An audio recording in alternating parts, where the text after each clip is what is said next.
Okay, join me on page 294 in the reading textbook. The genre of this short story is a myth or legend. A myth or legend is a story that often explains occurrences in nature through the intervention of gods and goddesses. Some literary elements we're going to be looking for is moral. A moral is a practical lesson contained in the narrative, very similar to theme. Hyperbole is the deliberate use of exaggeration for emphasis. Myths often use hyperbole to describe human weaknesses. All right, follow along. The Golden Touch, page 294. The Golden Touch, retold by Mary Pope Osborne.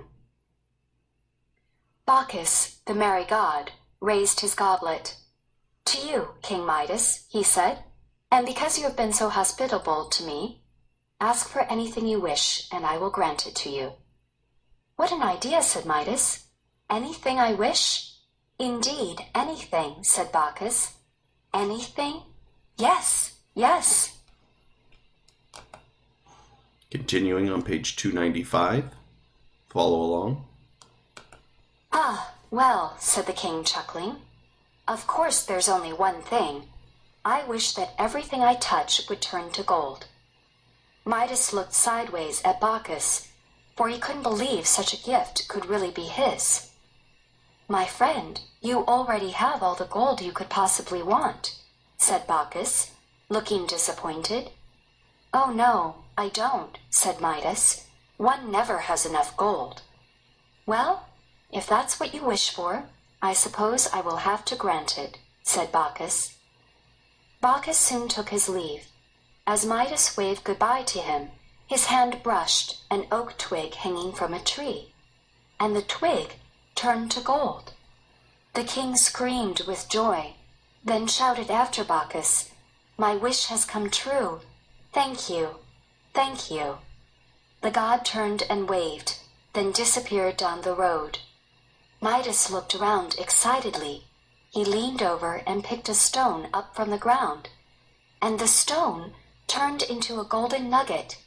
He kicked the sand, and the sand turned to golden grains.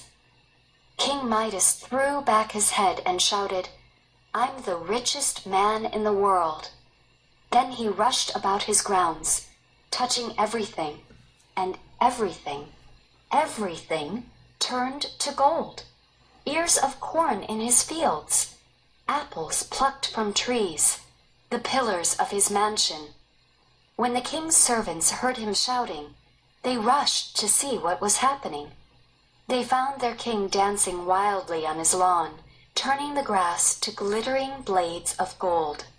Everyone laughed and clapped as Midas washed his hands in his fountain and turned the water to a gleaming spray. Finally, exhausted but overjoyed, King Midas called for his dinner. His servants placed a huge banquet meal before him on his lawn. "Oh, I'm so hungry," he said, as he speared a piece of meat and brought it to his mouth. What's going to happen as he brings the piece of meat to his mouth? And let's read this little caption here. Midas's weakness is greed, which is treated as hyperbole. Now let's see what happens to that piece of meat.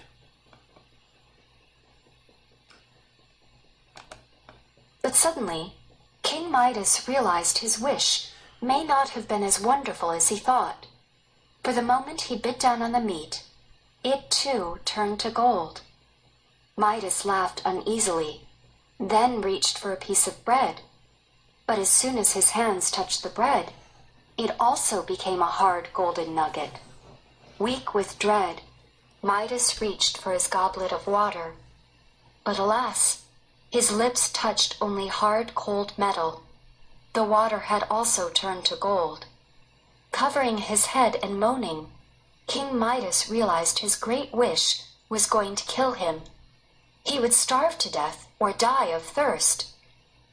"Bacchus," he cried, throwing his hands toward heaven, "I've been a greedy fool. Take away your gift. Free me from my golden touch. Help me, Bacchus." The sobbing king fell off his chair to his knees. He beat his fists against the ground, turning even the little anthills to gold. His servants grieved for him, but Continuing on page 297.